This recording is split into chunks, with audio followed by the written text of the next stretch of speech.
Je vais vous parler aujourd'hui de ce qui est arrivé à Marty. Martin, de son vrai prénom, a une chaîne YouTube qui va vous parler de tech, de smartphone. Je vous invite à aller voir sa chaîne, je vous mets le lien en bas dans la description. Et je voulais justement vous parler de ce qui lui est arrivé, de mes aventures, de grosses galères et de choses que j'espère n'arriveront jamais. Et je voulais le partager avec vous, d'une pour vous informer, parce que on n'est jamais assez prudent et on peut toujours se faire avoir, est-ce qui lui est arrivé aurait pu m'arriver, pourrait potentiellement arriver à d'autres personnes. Et je pense que ça arrive à d'autres personnes puisque ce sont des arnaques bien rodées. Et il faut le savoir, il faut faire extrêmement attention, être extrêmement vigilant, et notamment en termes de sécurité, que ce soit là pour sécuriser votre compte Google ou que ce soit pour sécuriser n'importe quel compte. Donc cette vidéo est là pour vous informer, mais également pour vous partager ce qui est arrivé à Marty, ses galères et comment au final on a un happy end, quelque chose qui est plutôt positif. Et puis ça me permet également de le mettre en avant parce qu'il a quand même perdu 15 jours de visibilité sur YouTube, 15 jours pendant lesquels il a perdu des abonnés, 15 jours pendant lesquels il n'a fait aucune vue sur ses vidéos et 15 jours pendant lesquels eh bien, il n'y avait rien, si ce n'est beaucoup d'angoisse de son côté par rapport à sa chaîne YouTube. La toute première chose que je vais vous inviter à faire, c'est bien évidemment aller voir sa chaîne, à la découvrir, et puis si elle vous intéresse, vous pouvez vous abonner et le suivre.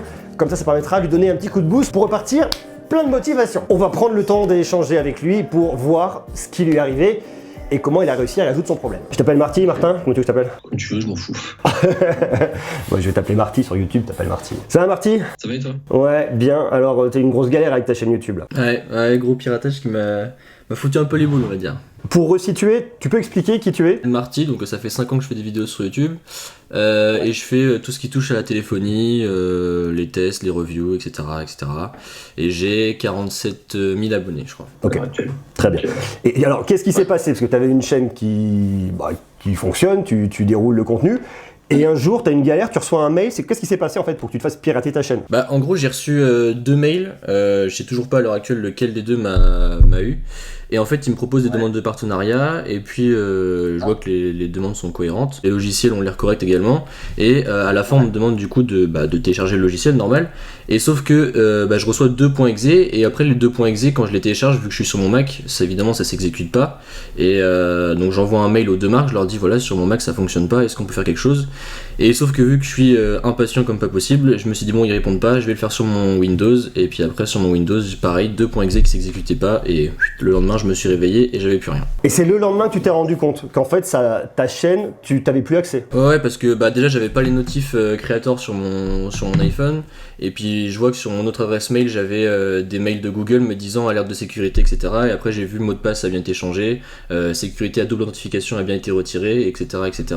Et puis après quand j'étais sur YouTube j'ai vu que tout avait changé, le logo, la bannière etc. Est-ce que tu as pu savoir techniquement comment ça a fonctionné? Comment les mecs avec juste un point exe ont réussi à récupérer tes accès en fait à ton compte Google, à ton mot de passe? Alors d'après ce que j'ai compris, parce que du coup j'ai un expert en cybersécurité qui est venu me parler sur Twitter et il m'a dit qu'en fait malheureusement c'était de plus en plus courant sur YouTube donc faut faire vachement gaffe et que en gros ça passait par les cookies du navigateur et du coup en fait c'est comme s'ils utilisaient notre propre machine.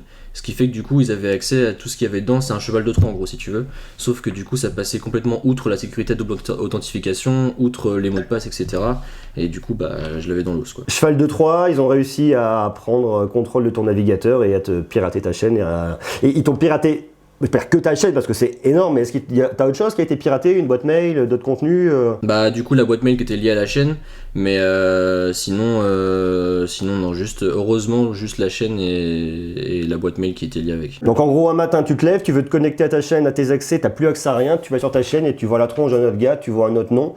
Ils avaient effacé toutes tes vidéos aussi? Enfin elles étaient toutes mises en privé si tu veux, mais sur le moment je le savais pas donc je pensais qu'ils avaient tout effacé quoi. Et qu'est-ce qu'ils faisaient avec ta chaîne en fait? Alors en fait déjà c'est autre chose qui est encore plus grave, c'est qu'en fait ils usurpent l'identité d'un autre gars qui joue à CSGO. Ils remettaient en fait les rediffusions de ses lives et ils disaient je sais pas en échange du fait que vous regardiez le live vous pouviez gagner un skin exclusif en jeu ou je sais pas quoi. C'était juste des lives de CSGO avec plein de bots parce qu'il y avait 30 000 personnes qui regardaient donc ça m'étonnerait fortement que 30 000 personnes de ma chaîne regardent ça. Qu'est-ce qui s'est passé après? Donc toi tu vois ça, tu vas contacter YouTube, tu sais quoi? Parce que j'imagine que dans un premier temps, moi, ça m'est pas arrivé, j'espère que je touche du bois, j'espère que ça m'arrivera jamais, mais tu vois que ta chaîne, tout le travail que tu as fait pendant des années, en un clin d'œil, il n'y a plus rien.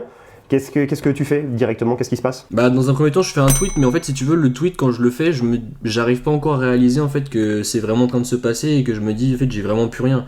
Pour moi si tu veux je vais me lever, je vais aller petit déjeuner, je vais aller écrire mes vidéos, continuer à tourner etc. C'est après en fait quand je suis descendu, que je suis allé en parler avec mes parents, que là j'ai réalisé en fait ce qui s'était passé. Et là du coup après dans la journée donc je vois que YouTube, non c'est le lendemain, YouTube m'a contacté seulement le lendemain. Et donc du coup on parle un petit peu, sauf que c'est très très long puisque après on me redirige avec quelqu'un par mail, sauf que j'ai 1 ou 2 mails par jour puisque du coup je traitais directement avec la Californie, donc décalage horaire, tout ça c'était un peu long. Et puis ensuite on m'a tagué Heliox sous mes tweets puisqu'en fait elle a eu sa chaîne qui s'était fait pirater également il y a quelques temps. Elle a eu un contact en fait chez YouTube via un autre youtubeur, sauf qu'elle pouvait pas me donner ce contact là puisque confidentialité etc. Sauf que du coup elle a relié ma demande à cette personne qui m'a fortement aidé, et en une journée elle a tout fait accélérer. Et en une journée, après j'avais tout récupéré, bon après 2 semaines, mais une fois que j'avais eu le contact de cette personne chez YouTube, il a accéléré toutes les démarches, etc. Et le soir j'avais récupéré ma chaîne. On a suivi un peu l'histoire sur Twitter en voyant qu'effectivement ça avançait pas au pas par pas. Toi t'étais prêt à te dire je vais recommencer une nouvelle chaîne YouTube, je vais repartir à zéro. Je veux dire, tu mets 5 ans à construire une communauté, c'est énorme, tout le travail, toutes les vidéos que tu as fait derrière. Tu te disais quoi? Je vais repartir à zéro, je vais re-uploader mes vidéos? Est-ce que je vais du coup tout recommencer nouvelle vidéo par nouvelle vidéo? C'était quoi dans ta tête? Qu'est-ce que tu te dis à ce moment-là? Honnêtement, je me voyais pas arrêter les vidéos parce que j'aime trop ça et que vu que ça fait 5 ans, maintenant c'est une habitude, c'est quelque chose que je fais tous les jours et j'adore ça. Mais en même temps, je me dis, faire une nouvelle chaîne, c'était quand même, ça me faisait quand même un gros poids au cœur, si tu veux. Il y a des vidéos d'actualité, il y a des vidéos de choses qui se sont passées dans le passé, etc. Ouais, donc je pourrais jamais tout remettre. Donc je m'étais dit, je vais seulement remettre, je pense, mes tests depuis septembre, par exemple. Et puis ensuite, nouvelles vidéos, etc. Mais j'étais prêt à recommencer, mais ça me faisait quand même vraiment mal au cœur, quoi. Le temps que tu te refasses une audience, que YouTube repousse un peu ta chaîne et que tu aies un minimum de vues, c'est repartir à zéro, c'est putain de chaud, quoi. Ouais, c'est ça. Ok. C'est ça. Donc là, tu as tout récupéré? Donc là, c'est vrai que j'ai pu tout récupérer, encore une fois grâce au mec chez YouTube. Ouais. Donc heureusement qu'il avait pas pris le contrôle de mon AdSense parce que là, j'aurais été un peu dans la merde. Et par contre, j'ai vu qu'avec mon adresse mail, il avait fait du coup les transactions en Bitcoin pour acheter ma chaîne, puisqu'en fait, en gros, elles sont piratées et ensuite elles vont être revendues sur le dark web pour être achetées en Bitcoin et en échange du coup d'argent effectivement. Et donc j'ai vu dans les mails toutes les transactions qu'il avait faites pour acheter ma chaîne, etc. Il avait même pris le nom de domaine pour se faire un site avec ma chaîne, etc. Donc j'ai eu toutes ces informations après dans mes mails quand j'ai récupéré ma boîte mail, si tu veux. Et tu sais où était situé le mec qui t'a piraté? Ouais, à New York, aux États-Unis. Enfin, dans l'État de New York. Dans l'État de New York.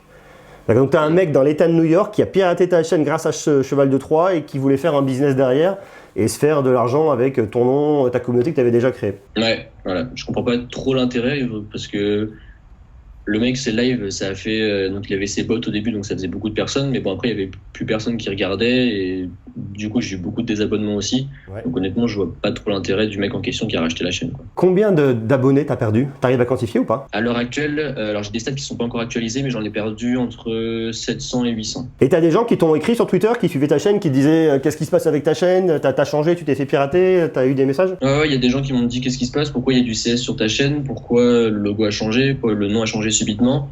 J'ai même des partenaires qui m'ont envoyé des messages en me disant voilà, est-ce que c'est normal que ta chaîne ait changé comme ça, on trouve plus ta chaîne, comment on fait pour les projets à venir, etc.